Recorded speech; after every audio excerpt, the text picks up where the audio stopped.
All right, what is going on, ladies and gentlemen? How is it going? I am Is There No One Else? And today's video, we are going to do something different on my channel. We have a year-end review. As of the recording of this video, it is December 31st, 2021. When you watch this video, it will be a whole year later, 2022. Now that we got the dad joke out of the way, I wanted to do like a chapter and review of the channel, of PvP in general. And honestly, guys, I mean, if you've been paying attention to PvP this last year, things haven't been good. Like, a lot of people haven't been happy. And so I decided to do something different, and we're going to do something a little bit more uplifting to get ready for the new year. This will be a dubs only video. We are only posting and talking about wins in this video. And what does that mean? We got a lot of changes this year that I felt like were for the better of the PvP community. And, you know, over the course of a year, oftentimes we forget about these good changes and it leaves us kind of down and depressed, you know. Respecification scrolls, interviews not happening, all these other sorts of things have people a little bit down. Performance, obviously, you know, if you go outside, I mean, it's even scarier, right? Who goes outside anymore? Anyways, I thought it would be fun to just kind of talk about things that we've talked about on this channel, that we've talked about on YouTube, that we've talked about on the forums, that the community has done to make changes for that I feel like have honestly improved. And so just to kind of like reset and go, you know, okay, we got some things. And so that's what this video is. It's all meant to be lighthearted and jest and just kind of, you know, whatever. So hopefully you guys enjoy it. Let me know. Anyways, let's dive through it. Probably one of the more recent ones, Dragon Knight and Templar buffs. And these are in no particular order, by the way, but Dragon Knight and Templar have needed buffs for a while and they got them. And I think it's awesome. I think it's awesome that they finally got some TLC because they've needed it for the last few years now. A few other classes need some TLC, but we've been talking about this for a while. Like, Dragon Knight has been in some bad shape. Templar has been in some bad shape, and they got some much needed improvements. And so obviously there'll be adjustments, you know, forward and backwards and everything, but they went in the right direction. And so as long as it keeps working at it, we'll keep working towards, you know, more fun and more viable classes. This next one, it's not so much about what's happened so far, but what I hope will happen. And I'm going to combine it with two things. We had no Proc Cyrodiil for 3 months, which was a nice adjustment because they acknowledged that procs were a problem. If not, you know, it was only temporary, but still, it was still nice to have. But what they did this last patch is they did no proc for no CP Cyrodiil. And then they also have no hammer in no CP, so no Volendrung. And I don't know about you guys, but it is my belief that the hammer creates a lot of issues. And I'm not insulting the devs or anything when I say this, guys. When I first read about the hammer, I was very excited about it. I thought it was going to be fun. You know, it was portrayed as the counter to Emp. But the problem is the Emp faction can pick it up, and nothing kills a map more than Emperor plus Volendrung. And oftentimes when the hammer comes up, smart factions that are dealing with an Emp on the board will just throw the hammer into the water. They don't want to deal with it because it will kill a map and it kills the campaign for the day. It's just a pain to deal with and nobody likes to play. And so the other thing that happens is the hammer is really cool. The hammer is really cool. Everybody wants to pick it up because it does a ton of damage and you get to tear down walls, and like it's just, you're just a walking Tasmanian devil. And so it's awesome for that reason. But everybody thinks that. So everybody goes to try and get the hammer. And then you have the ball groups and bombers that go there too to bomb everybody trying to get the hammer. And then you have the healers going, oh man, everybody's going to be there. You know how much healing I'm going to have done with the hammer up? So all the healers go there. And so you have everybody in the campaign all fighting over the hammer, and performance just takes a nosedive every single time the hammer is out. And so I like the idea of the hammer. I really do, but how it functions in PvP with the current state of PvP, it is not functional. And so them eliminating it in no CP, I'm hoping is like a test run to potentially eliminate it in the other campaigns. God, if the campaign was working, I would be fine keeping it. But in its current state, I just think it makes it worse. In the same way that cross healing makes it worse. You know, it allows people to group up. It promotes people grouping up in the same way cross healing does it. You just have more people running together because they get the benefits of a lot of things. Radiating regen right now is one of the strongest things in the game. And to take advantage of radiating regen, you just run in a group with a lot of people and you just don't die. Like, you just don't die. People in large groups know this. People in small groups know this. The healing and cross healing is just wild right now. And so, Gina Bruno, a while back, he even said that, you know, the developers said that they liked what no cross healing did. And then they brought it back. I have no idea why. I hope they revert it just for the sake of like, it really does feel like it makes it a lot less laggy, and it promotes groups. It makes a lot of sense in my opinion. So those are small wins that I hope turn into bigger wins in 2022. The next ones are going to be procs. They identified the issue with the Markarth procs. And they did no proc Cyrodiil, and then they did some major adjustments. The developers came out and they said it was free damage, which is something I've said on my channel for a while. So developers, I don't know if you guys are watching, but yeah, if you wanna do an interview, I'm down. Wink, wink. I am very unbiased. I will ask questions and we will get, you know, what you guys want to talk about out there. So yeah. Anyways, back to the video. They mentioned free damage, which is something I've talked about, and somebody on my YouTube channel accused me, said I was the originator of free damage, which I've never believed, but it was funny that he said it, so I'll post that up for you guys. He wasn't happy about it. You guys can feel free to check that out, but yeah, I get it, but they made some adjustments where procs now scale off your max stats, either max health, max stamina, weapon damage, or spell damage, whatever. And what this does is it stops the old proc meta from existing, where you could just stack recovery, stack mitigation, either whether it's health and recovery or whatever resistances, and then still have damage with procs. Now you actually have to have damage for your procs to do damage, which I think makes a lot of sense, and that's helped a lot. Does that mean everything's perfect? No, but this is an up only channel, but it was a good step in the right direction.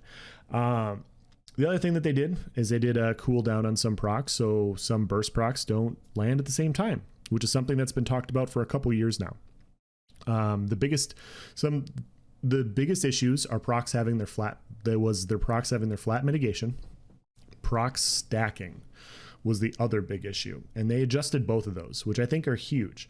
Now they did come out with Plague Break and Dark Convergence and kind of made these supersets that are better than any other proc set probably that's ever existed, but at least temporarily they adjusted procs. I still think those changes are good.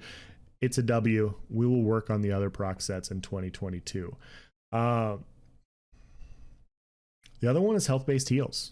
Health-based heals getting adjusted was really nice. I'm not sitting here trying to dog on health-based heals in general. I think it was a good idea to try and have heals scale off of something else, because yeah, it gets boring to run the same sets on the same classes, and it provides some variety. However, in functionality, it just didn't work very well that way. If they put a cap on the overall healing, that would have been good, but they didn't. And you just had people stacking high health. And you could stack really high health, and you could have great healing, and you could still have good damage with proc sets. And it just created a meta that was just not really fun to play in, because you just weren't really dying to anybody's skills. You were dying to somebody's light attack that was proccing all of the procs on their bar. And so going after the procs and going after the health-based healing to kind of eliminate some of these ridiculous builds that existed at the time, I think made a lot of sense. And so these are all W's that have happened. Magic and Nightblade got a burst heal. It's another thing that the community has been talking about quite a bit. They're one of the, I think they were the only class, Magicka class, that didn't have a burst heal, so it was nice to just get a W there also. Obviously, Magic and Nightblade still needs more Ws in the future. Hopefully that's a 2022 thing. I got my fingers crossed for you guys. I really do, because, you know, outside of a Bomber, Magic and Nightblade is basically Stamina Nightblade. So kind of sad face that a lot of its identity is missing right now. But yeah, there's some hope there. DK and Magplar or Templar buffs. Hopefully Nightblade, like Magic and Nightblade buffs. Stanblade doesn't need any, in my opinion. But yeah, those are all really, really good changes. I think those are changes that often get overlooked. And I think we got to give a hats off to you guys, the community, for talking about it, for bringing it up, bringing forward good arguments, because these things don't happen unless you bring forward a good argument. If you complain and you whine and you moan and you accuse the dev, like they don't listen to that. It's constructive feedback, and constructive feedback got those things adjusted. And so you guys should take that to heart and get ready for 2022 with that. And so I think those are good things. I think those are all good things. Obviously there's more stuff to be done. And so that's going to segue us into the next part of this video. We're going to go into a New Year's resolution, but yeah, these last couple of months have kind of energized me. And so, and what do I mean by that? Like you guys, I've been down on this game. I've just not been having the performance has been bad. The meta has been bad. The Dark Convergence is just you stack an annoying meta with skills not working. It just makes for an unfun game. And so I took a break, and I came back, and you know, you have the community gathering around certain events. You know, you have people talking about the respecification scrolls, and you have people now talking about just toxic players. And I'm not talking about like the video I did. I'm talking about the videos Sawman did, and Dots Gaming, and Nephis, and like you have all these community people taking a stand and against all this stuff. And I think that's a big deal. And you see some of the reactions. You see, you know, Gina Bruno asking what we want as a community with communication. That's getting to them. And so the thing is, you know, I'm going to quote the Nephis video from a couple days ago, but you know, we developed a community here. I would rather not leave. And so if I'm not leaving, I'm going to do what I can to make things as good as possible for my community while I'm here. That doesn't mean being toxic to the devs or anything. It's talking about issues. It's bringing stuff up. It's continuing to do what we've been doing to get the changes that we think are good for PvP. Now, there are going to be some people that are going to come in here and they'll be like, oh, PvPers, blah, blah, blah. Guys, I don't care about your PvE. I really don't. I think it should be separated through battle spirit. I've said this 10,000 times. You're probably not even going to make it to this point. So if somebody says something, just provide a timestamp here. But I do not care if you have a set that procs a fireball out of your ass. I really do not. And then it just does an AoE tornado nuking everything in its sight for 3 million damage. I don't care. If you want flame rocket butt shooter, go for it.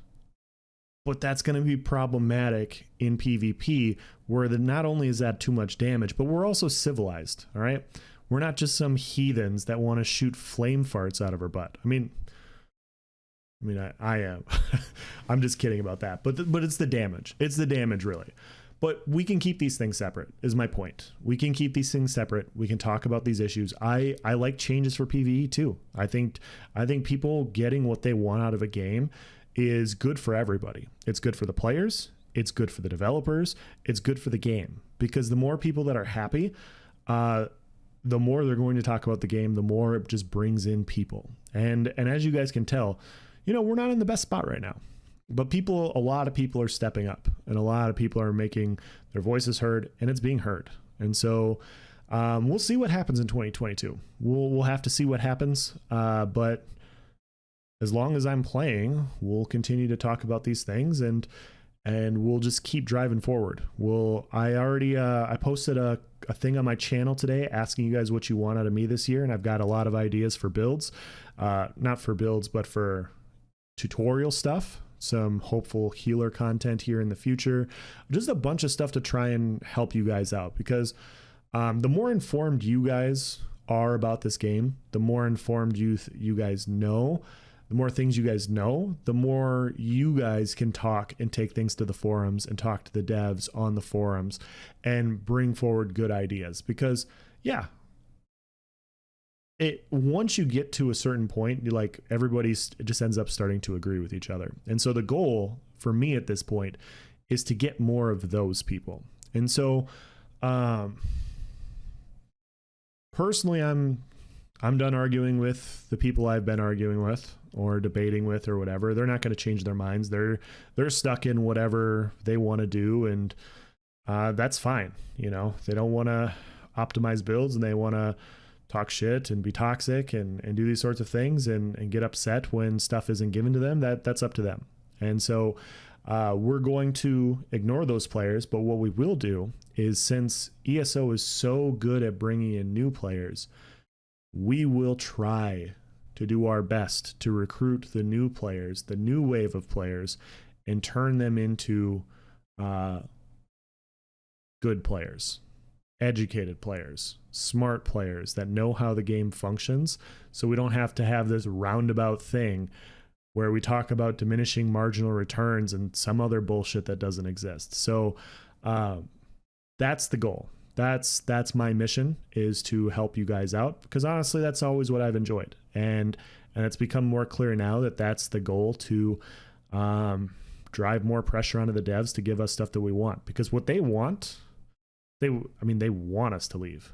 They want it to be easier. And yeah, as long as you guys are going to have to make this game pretty damn shitty for me to leave, apparently. Like, this game's going to have to be a lot shittier than it currently is for me to leave. And so that's where I'm at. And I know some people are sitting back there like, oh, it's going to happen. I know, but I'm here. You guys are here. You're listening. You've gotten this far. I hope you guys have a happy New Year's. Hopefully I cheered you guys up a little bit, and we will continue with the dad jokes and the builds and the content through 2022 more regularly now. I'm got more stuff to do. So yeah, let me know what you guys want in the comment section below. Have a good year, guys. Take care.